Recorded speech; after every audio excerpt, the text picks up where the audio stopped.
कौन कहता है कि शिव के मंदिर में गर्भवती नारी शिव के मंदिर ना जाए, गर्भ अवस्था है तो शंकर के मंदिर मत जाओ, तकलीफ में हो तो शिव के मंदिर जाओ। फिर किसी ने कहा, लोग कहते हैं गुरुजी कि भगवान से कुछ मांगना नहीं चाहिए।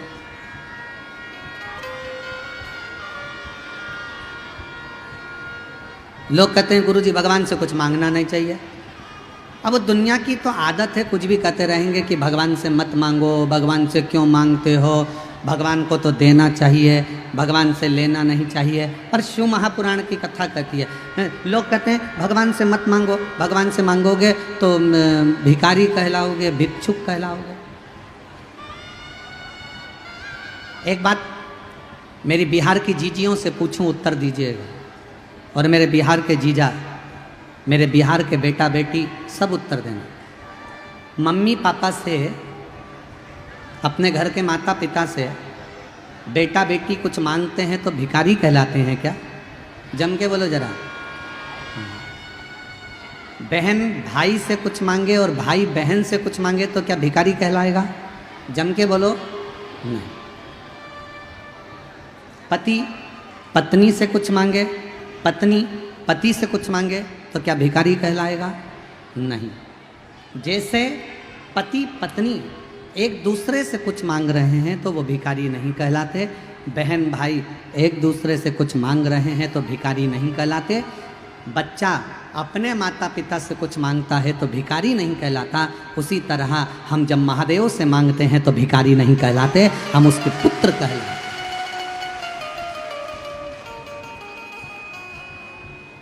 हम उसकी संतान हैं, हम उसकी औलाद हैं।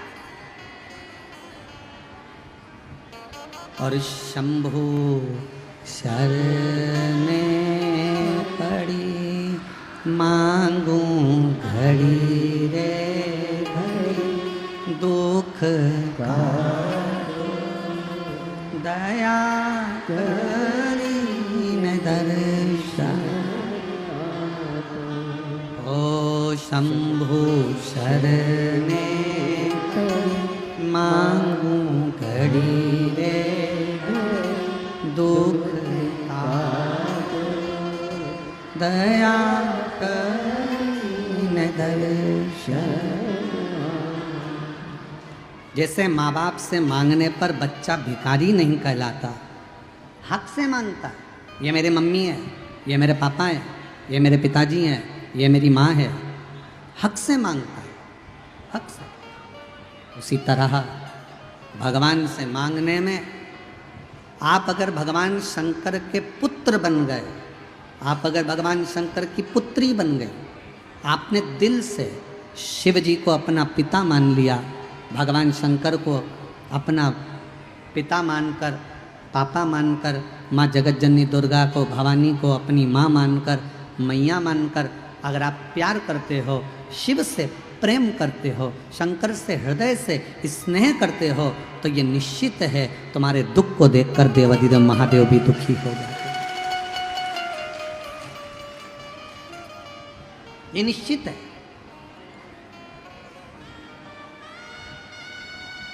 हमने कई लोगों के मुख से सुना है, कई लोग अपने प्रवचन में भी कह देते हैं भगवान से कुछ नहीं मांगना चाहिए, भगवान से कुछ मत मांगो। और शिव पुराण कहती है अगर अपने बाप से नहीं मांगेंगे तो किससे मांगेंगे? अपन अपनी माँ से नहीं मांगेंगे तो किससे मांगेंगे? अपना दुख अपन अपने पिता से नहीं कहेंगे तो किससे कहेंगे?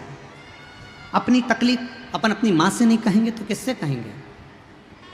दुनिया के लोग प्रवचन में कहें कि भगवान से मत मांगो, भगवान को तो देव, भगवान को मत मांगो, भगवान को तो देव, तो उनको कह देना शिव हमारे पिता हैं, जगत जननी दुर्गा हमारी माँ है, और हमारे बाप और माँ से मांगने में हमें कोई संकोच नहीं है, उनसे हम मांग।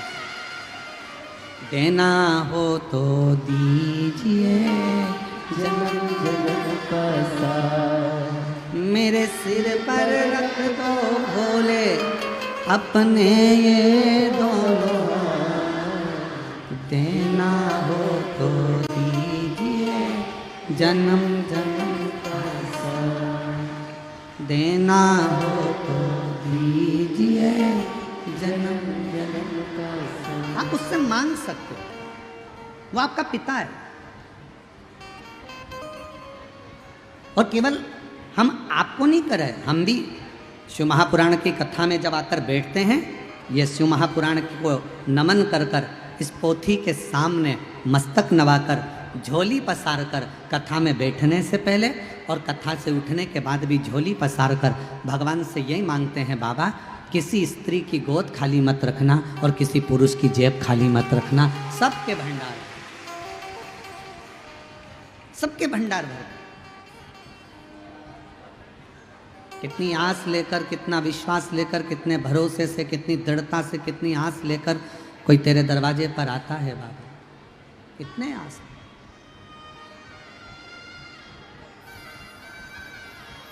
कोई कितना विश्वास लेकर तेरे पास में आता है बाबा, और तू उसकी झोली ना भरे तो ये कहाँ का बाबा। खूब प्रेम करो शिव जी से, खूब प्यार करो भगवान शंकर से, खूब स्नेह करो मेरे बाबा से, अपना बाप मानकर, अपना पिता मानकर। महाराज, ना पैसा लगता है, ना खर्चा लगता है, ना पैसा लगता है, ना खर्चा लगता है, श्री शिवाय नमस्तुभ्यम बोलिए, जीवन में अच्छा लगता है। तो बोलते, इसमें ना आपका धन लगना है, ना पैसा लगना है, ना कोई खर्चा लगना है, केवल शिवनाम का जाप करो। एक लोटा जल लेकर महादेव के मंदिर में रोज जाओ, अपना घर का दरवाज़ा छोड़कर प्रणाम कर कर श्री शिवाय नमस्तुभ्यम बोलते हुए मंदिर में प्रवेश करो। जल चढ़ाते समय बाबा से अपने दिल की बात कहो और बाबा से झोली पसार कर विनय कर कर फिर आओ, निवेदन कर। श्री शिवाय नमस्तुभ्यं, श्री शिवाय नमस्तुभ्यं, श्री शिवाय नमस्तुभ्यं, श्री शिवाय नमस्तुभ्यं। सब बोलिए, श्री शिवाय नमस्तुभ्यं, श्री शिवाय नमस्तुभ्यं, श्री शिवाय नमस्तुभ्यं, श्री शिवाय नमस्तुभ्यं। तुम जितने दिल से बाबा से प्रेम करोगे, प्रेम का मतलब क्या होता है? प्यार का मतलब क्या है? क्या मतलब है प्रेम का? एक दूसरे के हो जाना प्रेम हो गया? घर छोड़ के भाग के शादी कर लो, प्यार हो गया? और बाद में घर पे जाके खूब लड़ो और तलाक करवा लो, प्यार हो गया? इसको प्रेम और इसको प्यार नहीं कहते। प्रेम और प्यार का सबसे बड़ा मतलब है दुख तुम्हें आए और तुम्हारा चेहरा देखकर तुमसे प्यार करने वाला पहचान जाए कि इसको तकलीफ क्या है। प्रेम। हम क्यों कह रहे हैं कि शंकर जी से प्रेम करो, शंकर भगवान से प्यार करो? शिव जी को एक लोटा जल चढ़ाकर उसको अपना बाप मानो, अपना पिता मानो, और पिता मानकर अपने पिता से प्रेम करो। जब आप शंकर को पिता मानकर प्रेम करना प्रारंभ करोगे तो बेटी का मुख देखकर, जब बेटी जल चढ़ाने जाएगी तो उसका चेहरा देखकर पहचान जाएगा मेरा देवाधिदेव महादेव की इसको तकलीफ किया, इसको कष्ट क्या। प्यार का मतलब किसको कहते हैं? एक हॉस्पिटल में जाओ, एक कोई बहुत प्रचलित डॉक्टर हो, बहुत प्रचलित डॉक्टर, खूब सारे मरीज लाइन में लगे हैं। उसमें से एक मरीज ऐसा है जिसको बहुत बड़ी बीमारी है, और बहुत बीमारी सबको है, पर उसको ऐसा लग रहा है कि मुझे बहुत ज़्यादा तकलीफ है। वो डॉक्टर साहब को आवाज़ लगा कर करे, डॉक्टर साहब पहले मुझे देख लो, मुझे बहुत तकलीफ हो रही है। डॉक्टर साहब मुझसे दुगना पैसा ले लो, पर पहले मुझे देख लो, मुझे बहुत तकलीफ हो रही है। डॉक्टर ने कहा लाइन में लगो, इतनी भीड़ हो रही है, सबको तकलीफ है, सबको दुख है। अब हॉस्पिटल में तो सभी लाइन में आए, सबके दुख है। फिर वो आगे आया, डॉक्टर साहब मुझे देख लो, मुझे तकलीफ है। डॉक्टर ने कहा लाइन में लगो, ये सबको तकलीफ है, लाइन में लगो। इतने में एक कोई व्यक्ति आया डॉक्टर उसको देखकर खड़ा हो गया, गले लगाया, बिठाया, कुर्सी दी। कैसे हो? बस। क्या बात है, तेरा चेहरा उतरा है, ला मैं बीपी नाप देता हूँ। डॉक्टर ने उसका बीपी नापा। शुगर है तेरे को, सावधानी रख।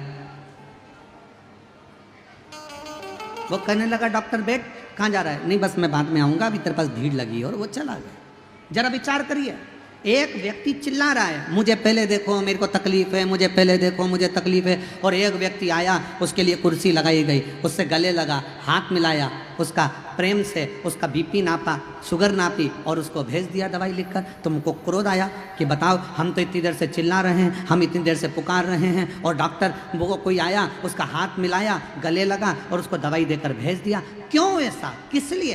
क्योंकि डॉक्टर का प्रेम उस व्यक्ति से था, उस व्यक्ति का प्रेम डॉक्टर से था। तो इतने लाइन में लगे थे, सबको छोड़ दिया। पहले जिससे प्रेम था उसको देखा गया, पहले जिससे प्रेम था उससे देखा गया। तुम जिस दिन मेरे देवादिदेव महादेव से प्रेम कर लोगे, तुम जिस दिन मेरे शंकर से प्यार कर लोगे, तुम जिस दिन भगवान शंकर को अपना पिता मानकर स्नेह में डूब जाओगे, प्यार करना, प्रेम करना प्रारंभ कर लोगे, उसी दिन लाइन भले कितनों की लगी हो, सबसे पहले फाइल तेरी निपट जाएगी और बाबा तेरे ऊपर कृपा कर। कोई भी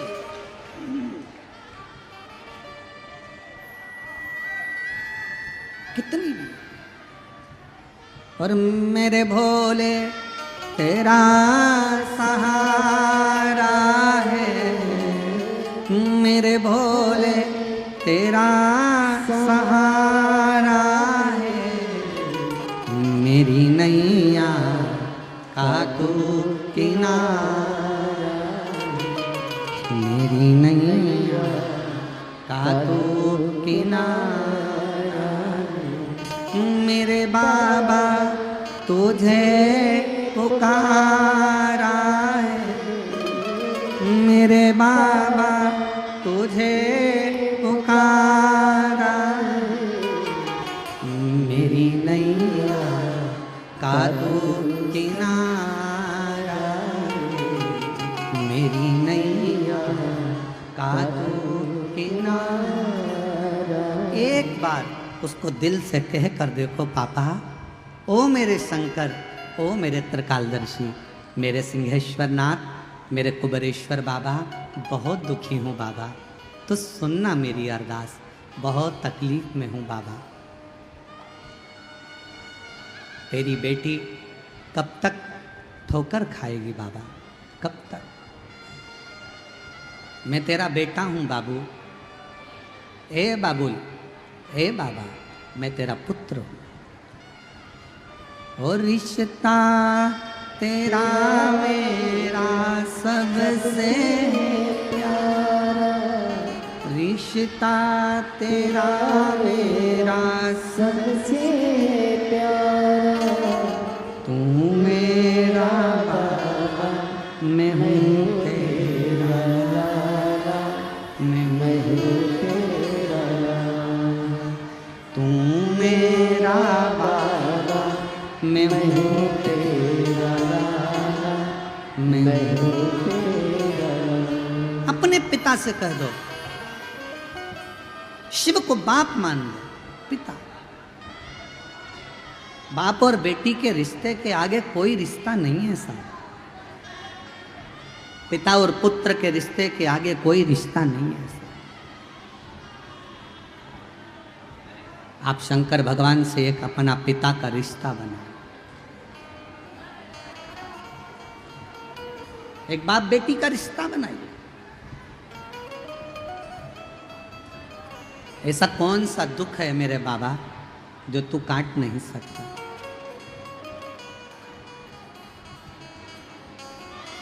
आज एक बात कहेंगे, हो सकता है कि लोगों को बुरा लग जाए हमारी बात का, क्योंकि हमारी बात का ज़रा दुनिया के लोगों को बुरा बहुत जल्दी लगता है। हम बोलते कुछ है, वो निकालते कुछ है। आज फिर एक बात कहते हैं, दुनिया का सबसे बड़ा तीर्थ, दुनिया का सबसे बड़ा तीर्थ अगर कुछ है, कहीं है, तो वो आपका दिल है, आपका मन है, उसके आगे कोई तीर्थ नहीं है। दुनिया का सबसे बड़ा तीर्थ है आपका दिल, दुनिया का सबसे बड़ा तीर्थ है आपका मन, क्योंकि जिसका मन अच्छा होता है उस व्यक्ति के सानिध्य में ही कहीं ना कहीं तीर्थ का निर्माण हो जाता है। जिसका दिल अच्छा, जिसका मन अच्छा।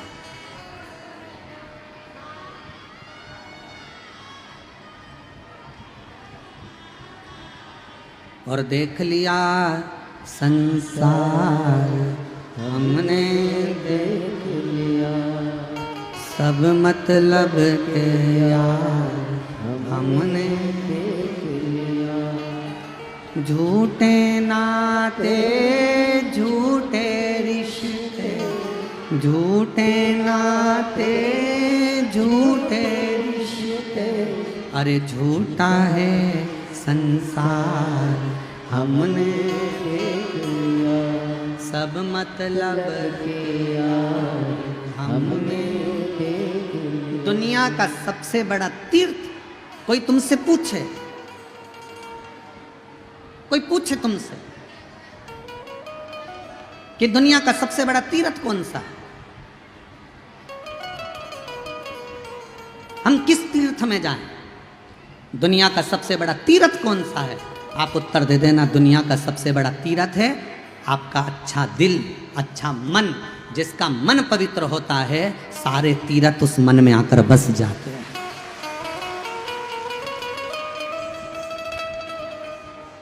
अब मन ही अच्छा नहीं है तो तीर्थ में जाके करोगे क्या? मन ही अच्छा नहीं है तो शिव पुराण में जाके करोगे क्या? और चले भी जाओगे तुम आप खड़े खड़े विचार करोगे, बाप रे इतनी भीड़।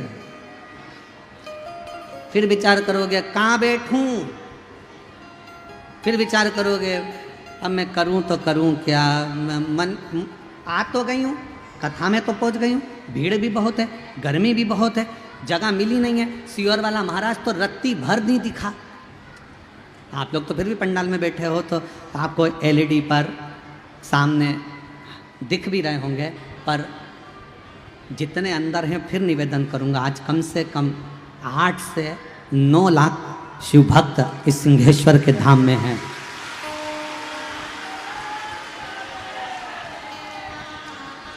मैं तो जो उड़ने वाला कैमरा चलाने वाले हैं उनसे कहूँगा कि आपका कैमरा जहाँ जहाँ तक जा सकता है, आस्था चैनल जितना जितना दिखा सकती है, सब शिव भक्तों का दर्शन कराओ। रोडों पर चल रहे हैं, जगह नहीं है, गाड़ियों में ट्रैफिकों में फंसे पड़े हुए हैं। कुछ ऑटो तो 5 किलोमीटर दूर इतना जाम है कि वहाँ से ऑटो तो अभी फंसे ही हैं। लोगों ने ऑटो में ही मोबाइल चालू कर लिया है और उसी में कथा सुन रहे हैं। और देख लिया संसार हमने देख लिया, सब मतलब किया हमने देख लिया। शिव तत्व किसको कहा? एक विश्वास, जिसका दिल निर्मल है, जिसका मन पवित्र है, जिसका मन शुद्ध है, समझ लो सारे तीर्थ धाम आपके चरणों में। हे गुरुदेव प्रणाम आपके चरणों में, सारे तीर्थ धाम आपके चरणों में। हे भोलेनाथ प्रणाम आपके चरणों में। सारे तीर्थ, जब आपका मन पवित्र है, जब मन निर्मल है, जब मन साफ है, तो सारे तीर्थ आपके हृदय में निवास करते हैं।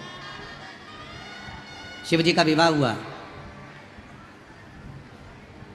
भगवान शंकर का जब विवाह हुआ, विदा ले लेकर सब जाने लगे। पृथ्वी की जितनी पवित्र पवित्र नदियां थी सब शंकर जी के सामने आकर खड़ी हो गई। सारी नदियां, जितनी पवित्र नदियां,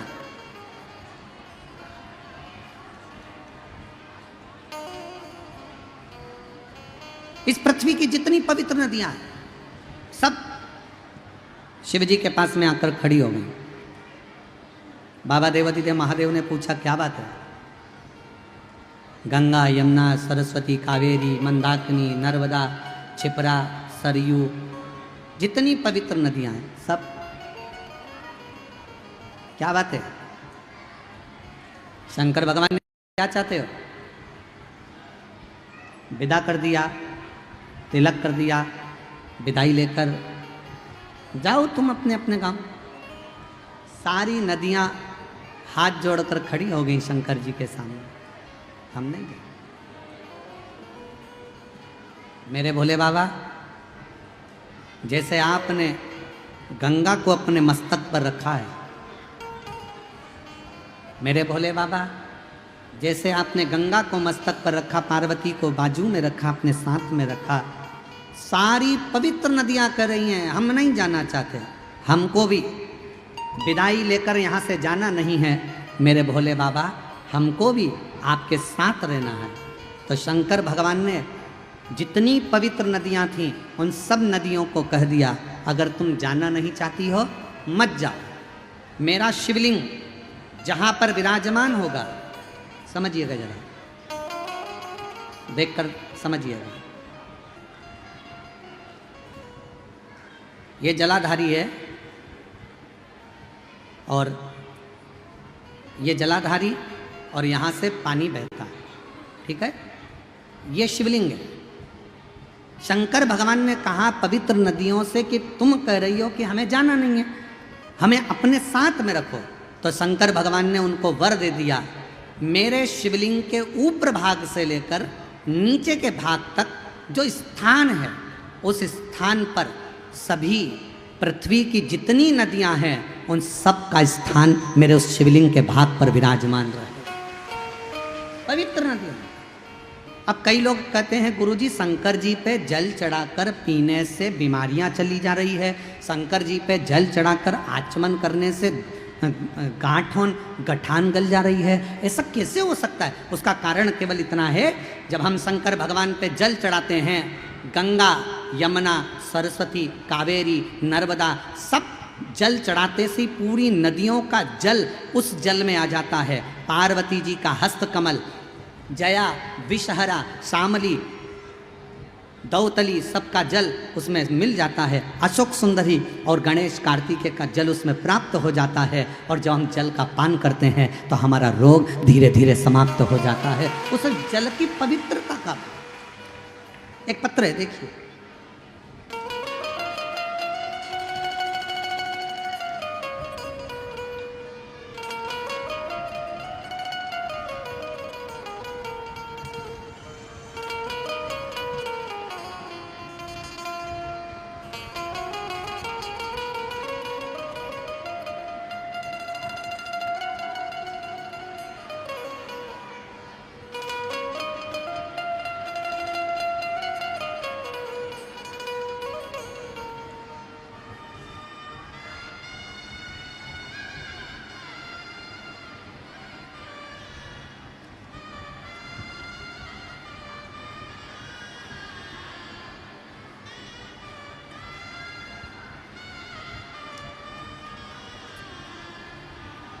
मेरा नाम ममता कुमारी है, पति का नाम निशांत कुमार है, बिहारीगंज मधेपुरा की रहने वाली है। गुरुदेव, मेरी शादी को 18 साल हो गए, 2 बेटियां हैं। मुझे पूर्व में 3 लड़कों ने जन्म लिया, पर एक एक कर कर वो तीनों मर गए। दूसरी बार डॉक्टर को दिखाया तो डॉक्टर ने कह दिया कि तुम्हें माँ बनने का चांस नहीं। हम अंदर से टूट गए।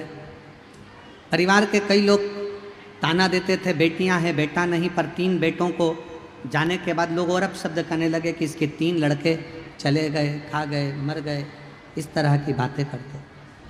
तब मेरी चाची ने मुझसे कहा कि पशुपतिनाथ का व्रत कर, टीवी पर कथा सुन। तब मैंने पशुपति व्रत करना प्रारंभ किया, कथा सुनना प्रारंभ करा। कुछ महीनों बाद डॉक्टरों ने तो कहा था कि संतान का सुख नहीं हो सकता, पर कुछ ही महीनों बाद गर्भ ठहर गया। तभी मैं थोड़ा डर गई ना जाने क्या होगा।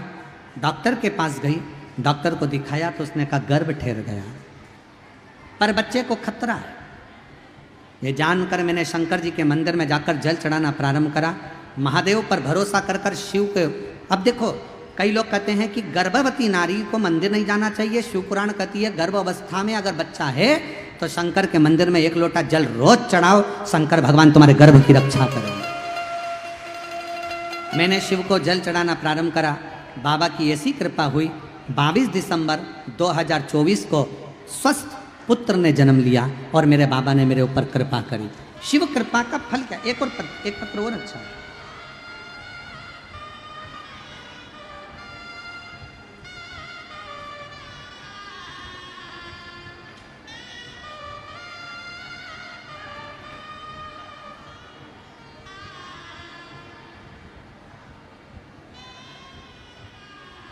मैं अरुणा कुमारी, पति मिथुन कुमार, घर मनिहारी, तांती टोला, जिला कटिहार, राज्य बिहार, मोबाइल नंबर ये है।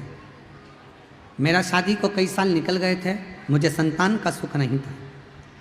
कई डॉक्टरों को दिखाया, डॉक्टरों ने कहा था कि गर्भ तो ठहरेगा, लेकिन कुछ समय के लिए ऐसा भी हुआ, गर्भ तो ठहरा पर बच्चा बड़ा नहीं और बच्चे को शांत हो गया। हम लोग परेशान हो गए। तब किसी के कहने पर आपकी शिव महापुराण की कथा श्रवण करना प्रारंभ करी और बाबा की कृपा से ऐसी बाबा ने करुणा करी कि मुझे 2024 अक्टूबर के महीने में बाबा ने संतान का सुख दे दिया। ये उसकी कृपा है। हम जब विश्वास करते हैं, हम जब भरोसा करते हैं तो शिव हमारे करीब में आते हैं, शिव हमारे पास आते हैं।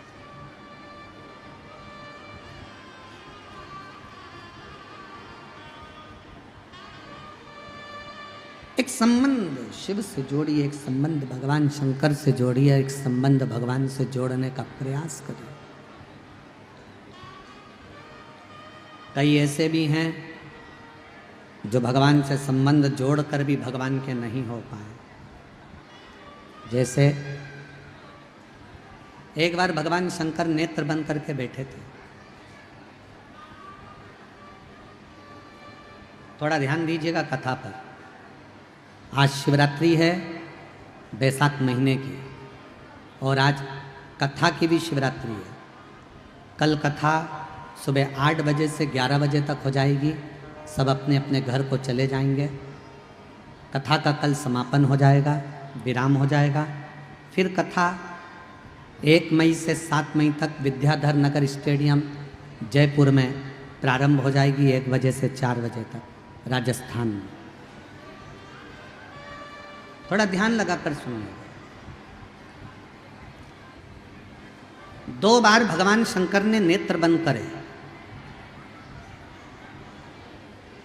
और दोनों बार भगवान शंकर के नेत्र बंद करने से कुछ ना कुछ प्रकट हुआ। एक बार नेत्र बंद करा मेरे भगवान शंकर ने तो नयन के अश्रु से रुद्राक्ष प्रकट हुआ। क्या प्रकट हुआ? जम के बोलो जरा। रुद्राक्ष। दूसरी बार नेत्र बंद करे मेरे भगवान शंकर ने तो एक बालक ने जन्म लिया। जिस बालक ने अपनी आंखें नहीं खोली, रोता रहा। पार्वती जी ने देखा कि छोटा सा बालक है तो मां जगतजननी जगदम्बा ने उसको गोदी में उठाया, अपना पुत्र मान। मां दुर्गा भवानी ने, मां जगतजननी जगदम्बा ने उसको अपना पुत्र मानकर उसको गोदी में उठा लिया। गोदी। और पार्वती जी ने देखा कि ये नेत्रों से देख नहीं रहा। पार्वती जी ने देखा कि ये नेत्रों से देख नहीं रहा, ये नेत्रों से देख नहीं रहा है, तो ऐसा लगा कि ये आंख से अंधा है, नेत्र से विहीन है, आंख से अंधा। पार्वती जी ने उसका नाम अंधकासुर रख दिया। क्या नाम रखा? अंधकासुर। 2 बार मेरे देवाधिदेव महादेव ने नेत्र बंद करे, एक बार नेत्र बंद करा तो रुद्राक्ष प्रकट हुआ। 1 मुखी से लेकर 14 मुखी तक रुद्राक्ष का वर्णन शिव महापुराण में है। 1 मुखी से लेकर 21 मुखी तक रुद्राक्ष का वर्णन स्कंद पुराण में।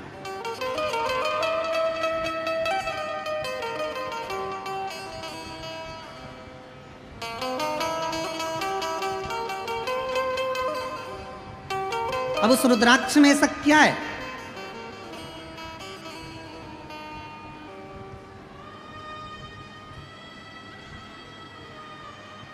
केवल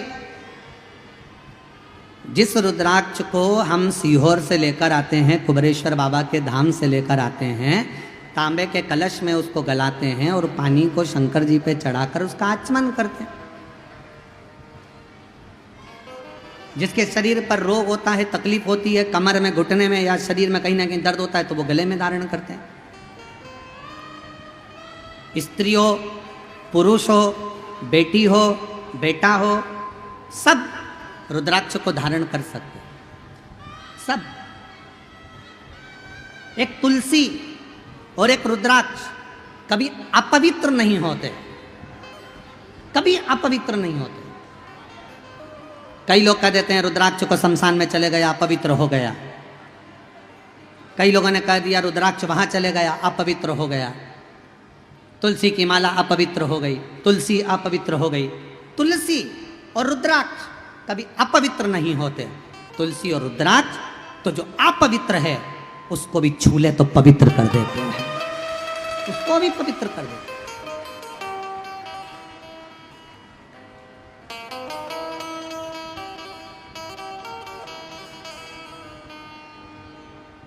सीहोर में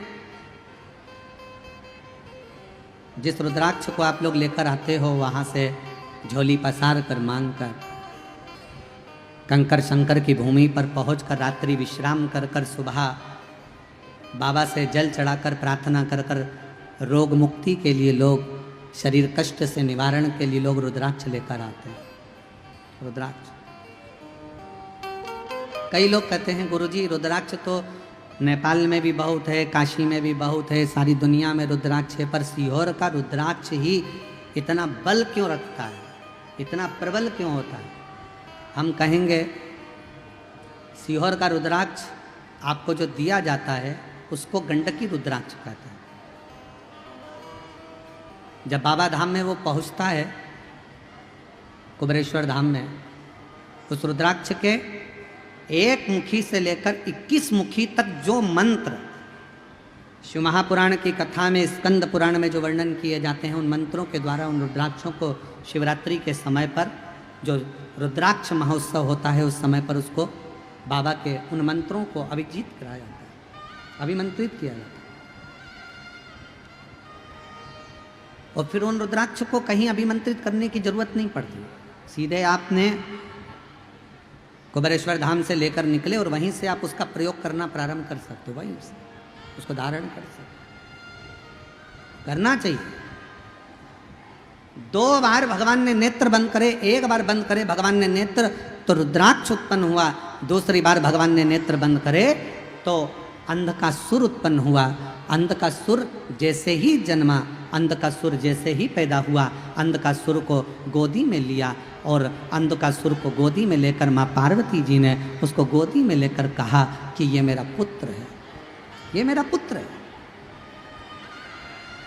और शंभु शरणे पड़ी मांगू घड़ी रे, दुख का दया करीन दर्शन हो। शंभु शर मांगू घड़ी रे, दुख का दया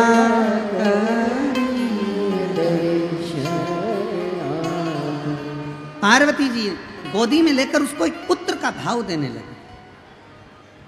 पार्वती जी ने उसको गोदी में लिया और अपना बेटा मानने लगे। और शिव जी कह रहे हैं पार्वती सुनो, इस अंधकासुर को समुद्र में डाल दो, फेंक दो इसको समुद्र के अंदर। पार्वती जी बोली, प्रभु आपके नेत्र बंद करने से रुद्राक्ष का पौधा उत्पन्न हुआ, रुद्राक्ष उत्पन्न हुआ, उसको तुमने अपने गले में धारण कर लिया। रुद्राक्ष का पौधा उत्पन्न हुआ, रुद्राक्ष उत्पन्न हुआ तो तुमने उसको अपने गले में धारण कर लिया। और नेत्र बंद करने से जो अंधकासुर उत्पन्न हुआ उसको समुद्र में फेंकने की बात करते हो, समुद्र में डालने की बात करते हो। ये कहां की रीति है? शिव जी कह रहे हैं, पार्वती सुन, इस रुद्राक्ष को जिसको मैंने प्रकट किया कलयुग में, कलिकाल में, जिस रुद्राक्ष को मैंने नेत्र बंद कर कर खुद ने प्रकट करा, इस अंधकासुर को मैंने प्रकट नहीं किया। ये अंधकासुर तो तुमने आंखों पर हाथ रखा, नेत्र मेरे बंद करे, अपने हाथों से जब तुमने नेत्र बंद करे तब जाकर जो बालक प्रकटा वो अंधकासुर हुआ। इसको मैंने प्रकट नहीं करा है। जब किसी व्यक्ति के नेत्र दबाए जाते हैं तो उसमें से आंसू निकलना प्रारंभ हो जाते हैं। बहुत देर तक नेत्र को जब दबा कर रखोगे, बहुत तेज दबाओगे तो आंख में से आंसू निकलेगा। वो आंसू आंखों से रोया हुआ आंसू नहीं है, वो आंसू आंखों से खुशी का आंसू नहीं है, वो आंसू तो उसको कष्ट मिला तो निकला। भगवान शंकर कहते हैं, मैंने रुद्राक्ष को स्वयं अपने अश्रु से, खुशी के अश्रु से, प्रेम के अश्रु से अपना पुत्र मानकर उसको प्रकट किया है, जो जनमानस का कल्याण करेगा, जो पूरे जगत का, पूरे जनमानस का कल्याण करेगा, पूरे जगत का कल्याण करेगा। वासु पूरे जगत का कल्याण करने वाला है। वह रुद्राक्ष पूरे जगत का कल्याण करने वाला है। और ये अंधकासुर जो पैदा हुआ है, ये अंधकासुर जगत का कल्याण नहीं करेगा, जगत को कष्ट देगा। और केवल जगत को कष्ट नहीं देगा, अपने माँ बाप को भी कष्ट देगा।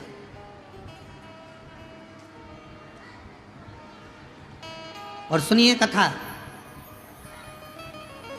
बिहार की जितनी मेरी जीजियां बैठी हैं और जितने मेरे जीजा बैठे हैं, जितनी मेरी बेटियां बैठी हैं, जितने मेरे भाई बैठे हैं, जितने मेरे पिता, जितनी मेरी माताएं बैठी है, भगवान शंकर से अगर औलाद मांगना, भगवान शंकर से अगर बच्चा मांगना, भगवान शंकर से अगर पुत्र मांगना, तो शंकर जी को पहला शब्द कहना, बाबा हमको औलाद ऐसी देना जो हमारे बुढ़ापे में हमारी सेवा कर ले, ऐसी मत देना कि हमें वृद्धाश्रम में ले जाकर छोड़ दे।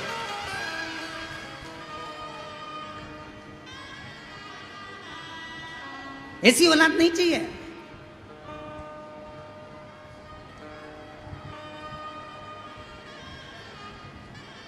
और आज कहने में संकोच नहीं होगा, बिहार की धरा से, बिहार की पवित्र भूमि से सिंहेश्वर महादेव के इस पावन चरणों में बैठकर एक बात कहना चाहूंगा। कहीं तुम्हें दान देने की जरूरत नहीं है। अगर तुम अपने माँ बाप को पेट भरकर भोजन करा रहे हो और उनकी सेवा कर रहे हो तो कहीं दान देने की जरूरत नहीं,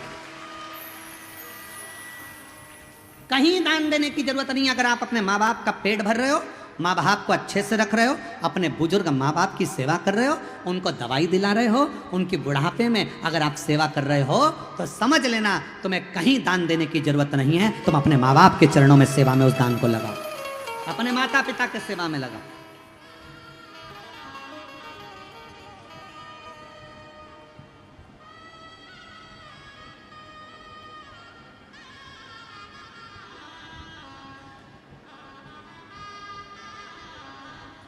पहले भारत की भूमि पर गौशालाएं थी क्या? जम के बोलो। पहले भारत की भूमि पर गौशाला नहीं होती थी। घर घर में गाय होती थी, घर घर में गौ माता की सेवा होती थी, घर घर में गौ माता का पूजन होता था, घर घर में गौ माता की सेवा होती थी। गौशाला की जरूरत नहीं पड़ती थी। गौशाला बनी, ये भारत की भूमि पर श्रेष्ठता नहीं है, वो तो दुनिया के लोगों ने इस गौ माता को ठुकरा दिया। तो फिर गौ माता के लिए संतों ने, साधुओं ने, गुरुजनों ने, तपस्वियों ने गौशालाओं का निर्माण किया। तब निर्माण।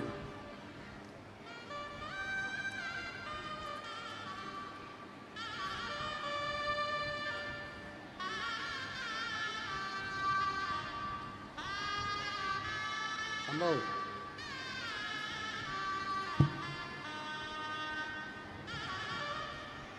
शंभो एक बार जोरदार ताली बजाकर स्वागत करें। बहुत सालों के बाद संतान का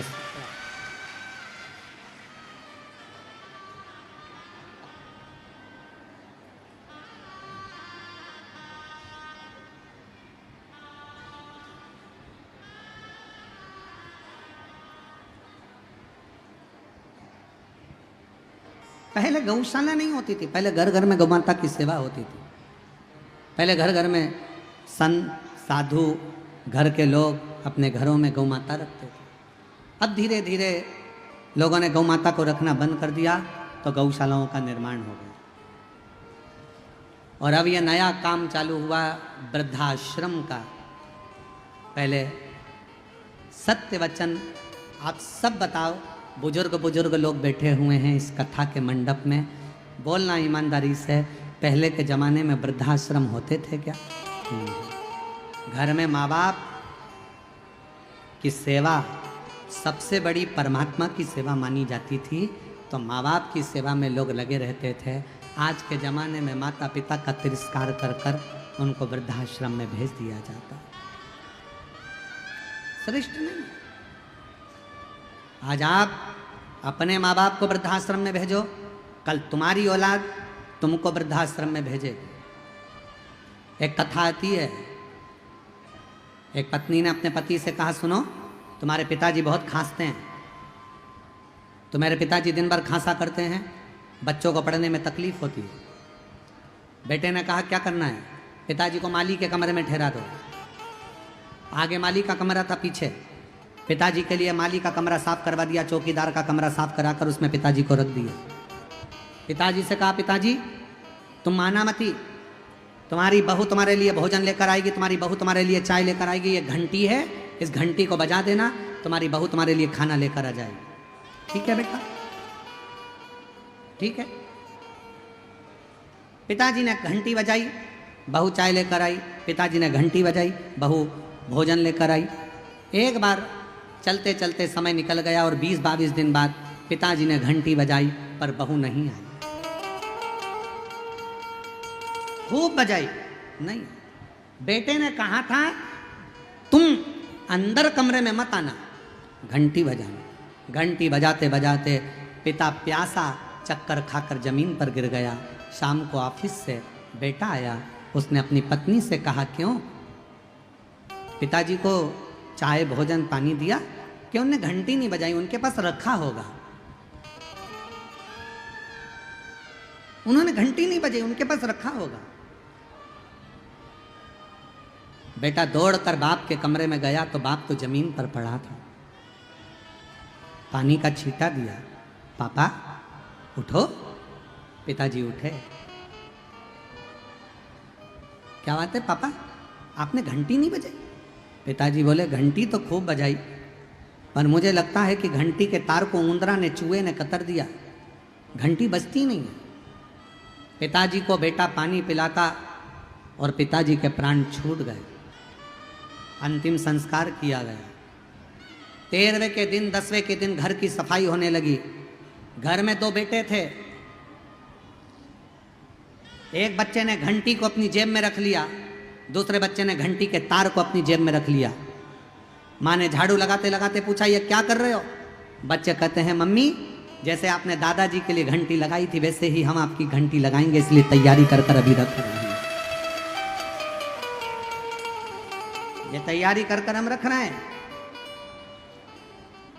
जो तुमने किया वो करेगा। भारत की भूमि पर यह वृद्धाश्रम ठीक नहीं है।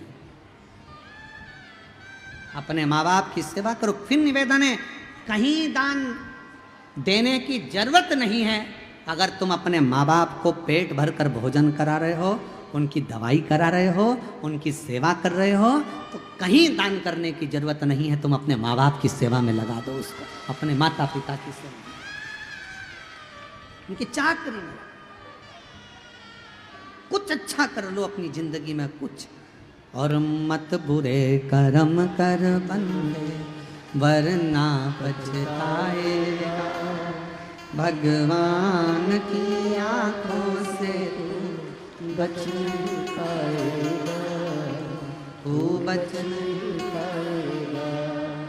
अरे ओ अज्ञानी मत करना दानी, अरे ओ अज्ञानी मत करना दानी, तेरे कर्म का फल भी तू ही पाएगा, जैसा किया तूने तेरे आगे आएगा। मत बुरे कर्म कर बंदे वरना पछताएगा, भगवान की आँखों से तू बच नहीं पाएगा, तू बच नहीं पाएगा। अरे ओ अज्ञानी मत करना। शिव जी कह रहे हैं पार्वती ऐसा पुत्र नहीं चाहिए जो संसार को कष्ट दे, ऐसा पुत्र नहीं चाहिए जो माँ बाप को कष्ट दे।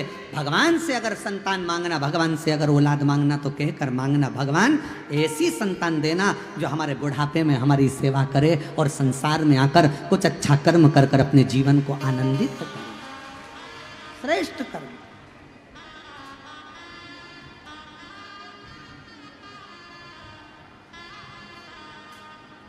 कुछ अच्छा करने में। पार्वती जी फेंक दो इसको समुद्र के अंदर। पार्वती जी ने गले से लगा लिया, मैं इसको नहीं फेंक सकती, मेरा बेटा है, फेंको पार्वती समुद्र में इसको। पार्वती जी ने उठाकर समुद्र में शंकर जी के कहने पर फेंक दिया।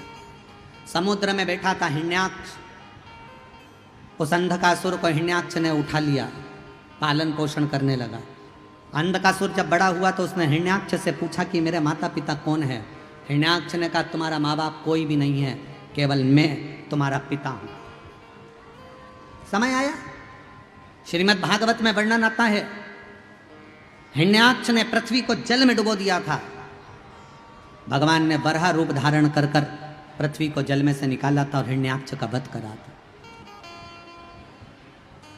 हिरण्याक्ष मर गया। अंधकासुर को लगा मेरे पिता का वध किसने किया है? देवताओं ने। अंधकासुर ने देवताओं से द्वेष करना प्रारंभ कर दिया। त्राही माम, चारों तरफ त्राही त्राही त्राही करने लगा। जो यज्ञ करता अंधकासुर उस यज्ञ को समाप्त कर देता, जहां अनुष्ठान होता अंधकासुर उस अनुष्ठान को बंद करवा देता।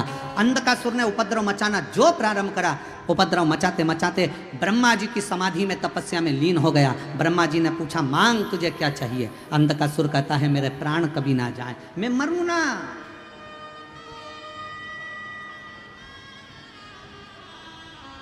और ये आज की रीत नहीं है, पुराने समय से रीत चली आ रही, कोई मरना ही नहीं चाहता।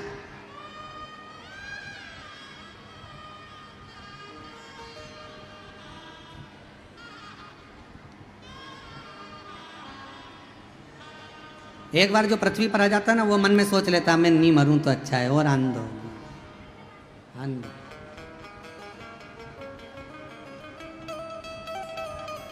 शिव महापुराण की कथा कहती है पैसे से ज्यादा प्रेम को जोड़ने का प्रयास करना। पैसे जोड़ के रखते हैं और गवर्नमेंट कभी भी बदल देती है नोट चेंज, पर प्रेम जोड़ कर रखोगे तो वो कभी नहीं बदलेगा, वो अंतिम समय तक काम आएगा, उसमें बदलाव नहीं आएगा। प्रेम जोड़िए, प्रेम। और बड़े बड़े नोट की तरह नहीं, चिल्लर की तरह जिंदगी जियो। बड़ा नोट कभी भी बदल सकता है, पर चिल्लर कभी नहीं बदलती। बड़ा नोट जेब में किसी किसी के होता है, पर चिल्लर सब्जी वाले से लेकर कबाड़े वाले तक, कबाड़े वाले से लेकर सोने चांदी वाले तक, सोने चांदी वाले से लेकर हीरे पन्ने वाले तक के पास में चिल्लर होती है। अपनी वैल्यू ऐसी बनाओ चिल्लर जैसी, जो तुम्हारे बिना किसी का काम ना चले और तुम्हें पहले आगे लिया। बड़े नोट की तरह नहीं।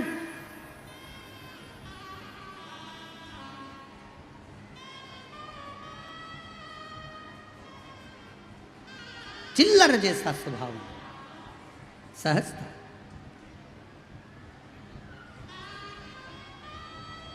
अंधकासुर ने तब किया, ब्रह्मा जी से वर मांग रहे हैं, मैं मरूं ना, मरना तो पड़ेगा,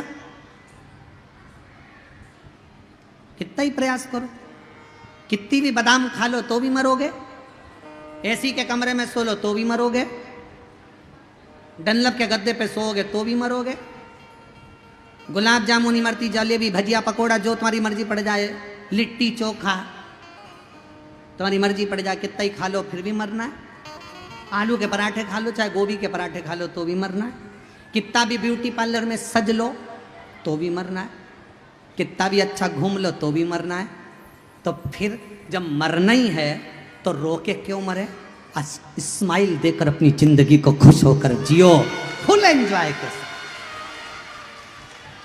जरा सा किसी ने कुछ कहा और रोने बैठ गए, तुम्हारे भाई ने ऐसा कह दिया, तुम्हारी मम्मी ने ऐसा कह दिया, तुम्हारे पापा ने ऐसा कह दिया, तुम्हारे काका ने ऐसा कह दिया, नहीं नहीं, आग लगे बस्ती में, अपन रहो मस्ती में, क्या किसको रोइए, चादर तान के सोइए।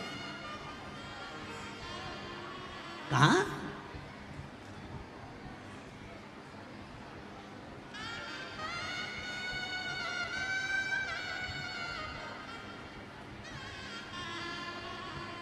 और जब बस उसके आश्रित होकर जब रावण को सोने की लंका दे सकता है, भस्मासुर को कंकण दे सकता है, तो सबको दे सकता है। और जो लोग ऊपर ऊपर बैठे हैं, गाड़ियों के ऊपर चढ़कर या दीवालों पर चढ़कर, खंभों पर चढ़कर बैठे हैं, उनसे निवेदन है, प्रार्थना करते समय अपना ध्यान रखना, नहीं तो तुम नीचे टपक जाओ। इसका विशेष ध्यान रखना कि तुम गिर ना जाओ। और दिल से बाबा को, अपने हृदय से बाबा को विनय करें, निवेदन करें, प्रार्थना करें।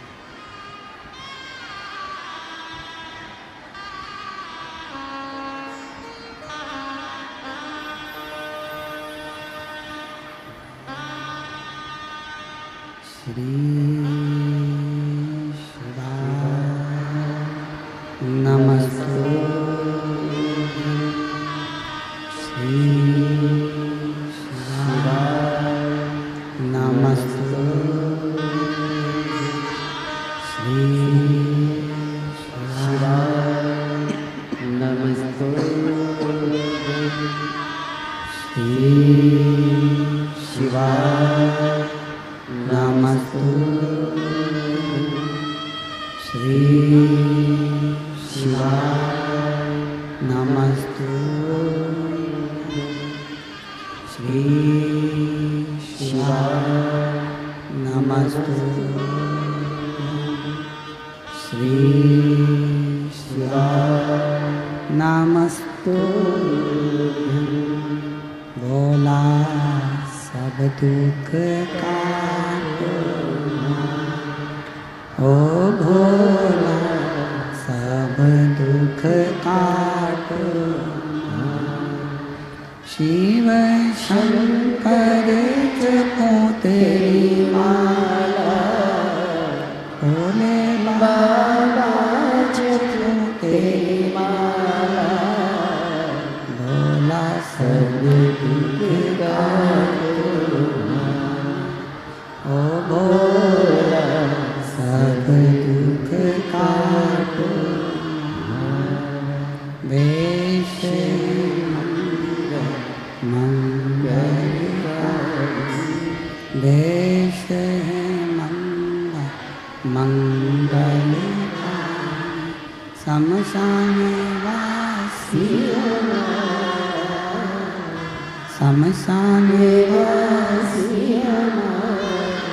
ओ भोला सब दुख काटो, ओ भोला सब दुख काटो।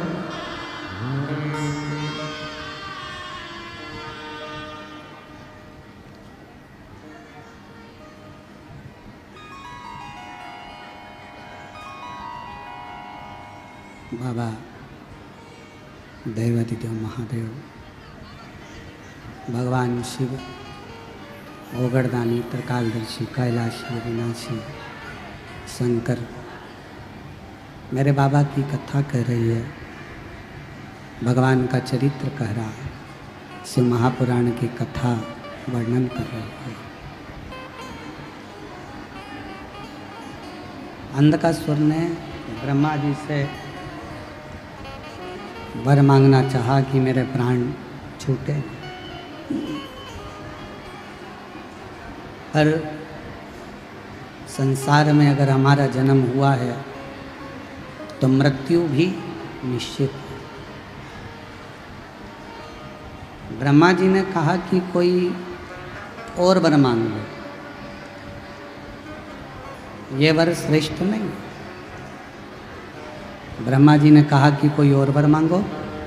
अंधकासुर को मालूम था कि मेरी कोई माँ नहीं है, मेरा जन्म माँ के गर्भ से नहीं हुआ। तो अंधकासुर ने वर मांगा कि अगर वर देना चाहते हो तो ये दो, जिस दिन मैं अपनी माँ को गलत दृष्टि से देखूं उस दिन मेरे प्राण छूटे।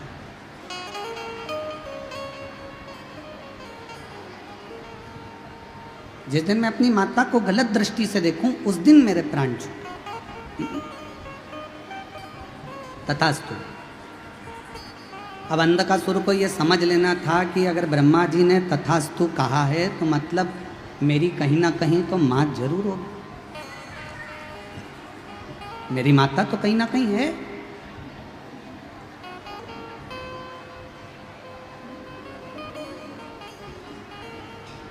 अंधकासुर वापिस आ गए। शिव महापुराण की कथा कहती है, सिंहासन पर बैठकर अंधकासुर ने अपने सैनिकों को बुलाया, गुप्तचरों को बुलाकर कहा कि मुझे विवाह करना है और मेरी शादी करने के लिए कोई अच्छी सुंदर कन्या को देख कर लो। एक गुप्तचर ने कहा जो बड़ी सुंदर कन्या थी, बड़ी अच्छी थी, हिमालय राज की बेटी पार्वती, उसको तो शंकर ले गए, उसका विवाह तो शिव जी से हो गया।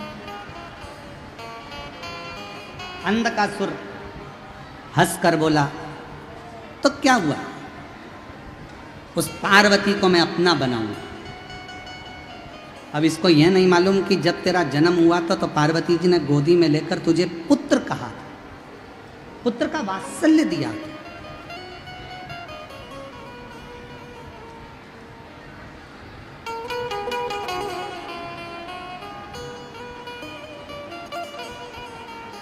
शिव महापुराण की कथा कहती है जरूरी नहीं कि आप 4 वेदों का अध्ययन करो। संसार में ऐसे कई लोग हैं जो 4 वेद नहीं पढ़ पाएंगे। अगर 4 वेदों का अध्ययन ना कर पाओ तो शिव महापुराण की कथा कहती है 4 बातों को अपने अंदर उतार लो तो 4 वेद के अध्ययन का लाभ आपको मिलने लगेगा। पहले नंबर पर है समझदारी, दूसरे नंबर पर है जवाबदारी, तीसरे नंबर पर है वफादारी और चौथे नंबर पर है ईमानदारी। ये 4 बातों का जो अध्ययन कर लेता है 4 वेद के अध्ययन का फल प्राप्त। जरूरी नहीं कि 4 वेद पढ़ोगे तो वेद पाठी कहलाओ। किसी के हृदय की पीड़ा को तो समझो। शास्त्र खूब पढ़ लिया, वेद खूब पढ़ लिया, खूब अध्ययन कर लिया, खूब विद्वान बन गए, खूब विद्वत्ता धारण कर ली और किसी के दिल की पीड़ा को, किसी के मन की पीड़ा को, किसी के हृदय की पीड़ा को नहीं समझ पाए तो क्या मतलब। हमने पहले भी एक कथा में कहा था, हीरा के परखैया मिल सकते हैं, हीरा को परखने वाले मिल सकते हैं पर पीड़ा को परखने वाले संसार में इतनी जल्दी मिल नहीं पाते। 4 वेदों का अध्ययन करा कि नहीं करा पर 4 बातों का अध्ययन जरूर करो। समझदारी रखो अपने अंदर कि हम जिस परिवार में, हम जिस समाज में, जिस संप्रदाय में, जिस जगह पर हैं वो हमारे लिए श्रेष्ठता। जवाबदारी रखिए। अगर थोड़ी सी भी जवाबदारी मिली है कि किसी को पानी पिलाना है, किसी को बिठाना है, किसी को खिलाना है, भोजन कराना है, बिठाना है, कोई जवाबदारी तुम्हारे ऊपर मिली है तो उसको निभाओ, वो जवाबदारी को पूरा रखो। और मैं सिंहेश्वर महादेव की इस समिति को गौरी शंकर समिति को बहुत बहुत धन्यवाद देता हूँ, जिन्होंने इस जवाबदारी को पूर्ण तरह से निभाया। और केवल समिति ने ही नहीं, पूरे सिंहेश्वर के आसपास के जितने दुकानदार हैं, जितने व्यापारी हैं, जितने भी लोग सिंहेश्वर में रहते हैं, इस मधेपुरा में रहते हैं, उन सब ने अपनी अपनी जवाबदारी को निभाया। तब जाकर यह कथा लाखों की संख्या में पहुंचकर सफलता की ओर बढ़ी। सब ने निभाया।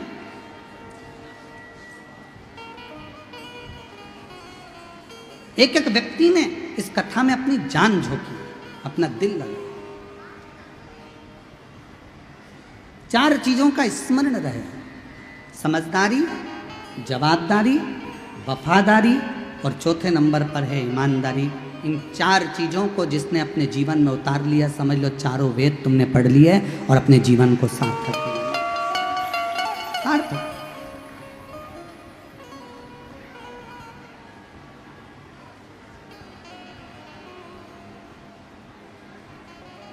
अंधकासुर इन चारों बातों को नहीं समझ पाया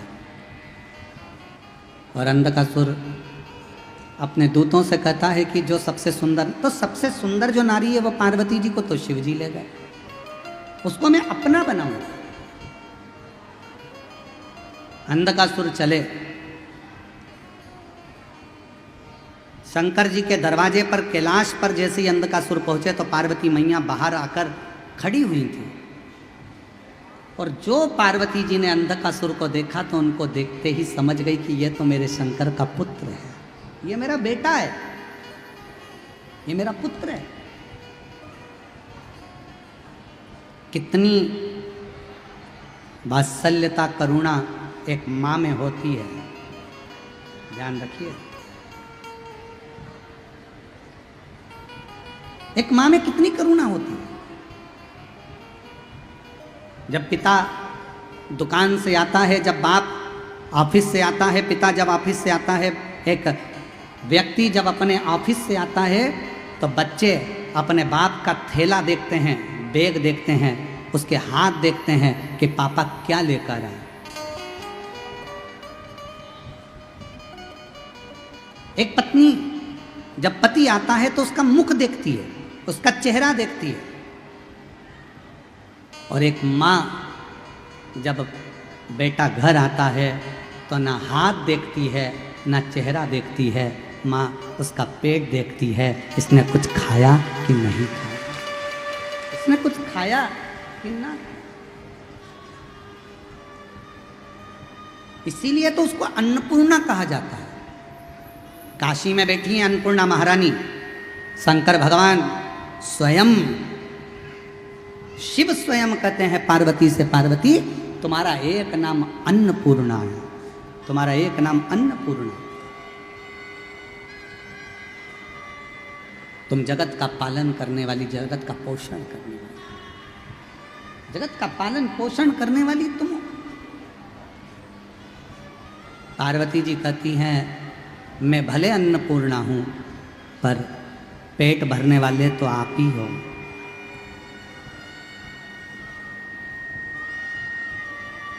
मैं भले अन्नपूर्णा हूं, पर पेट भरने वाले तो आप। पार्वती जी के हृदय में ये बात अड़ गई और पार्वती जी ने विचार करा कि मैं भी जरा परख कर देखूं कि पेट मैं भर रही हूं कि शंकर जी भर रहे हैं।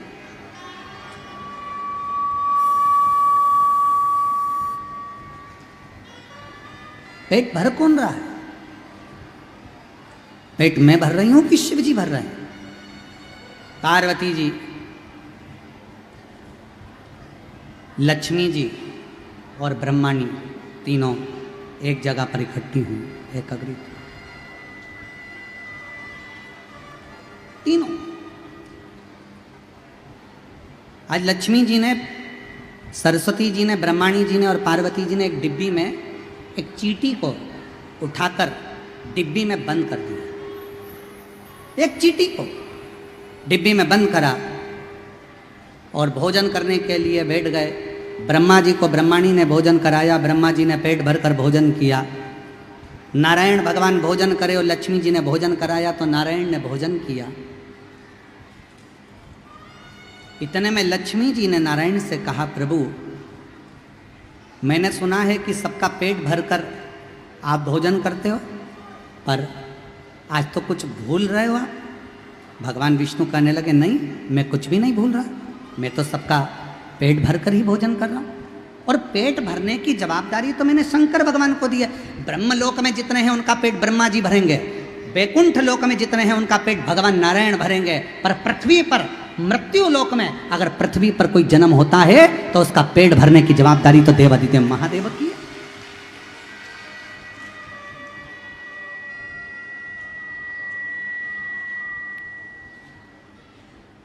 पेट तो वो भरेगा, पेट भरने की जवाबदारी तो स्वयं शिव की है, स्वयं शंकर की है। चलो मेरे साथ। लक्ष्मी जी ने भगवान विष्णु को लिया साथ में, भगवान विष्णु लक्ष्मी को लेकर सीधे शंकर जी के पास पहुंच गए। शंकर जी भोजन कर रहे थे, शिव जी भोजन कर रहे थे, और भोजन करते करते इतने में भगवान नारायण ने आकर जैसे ही प्रणाम किया, देखा तो पूछा, क्या बात है आज भगवान विष्णु और यहां कैसे कैसे? भगवान विष्णु ने कहा, प्रभु मेरे मन का एक संशय, हमारे बीच में त्रिदंडी स्वामी श्री श्री 1008 गंगापुत्र स्वामी महाराज बक्सर वाले महाराज जी पधारे हैं। एक बार जोरदार ताली बजाकर उनका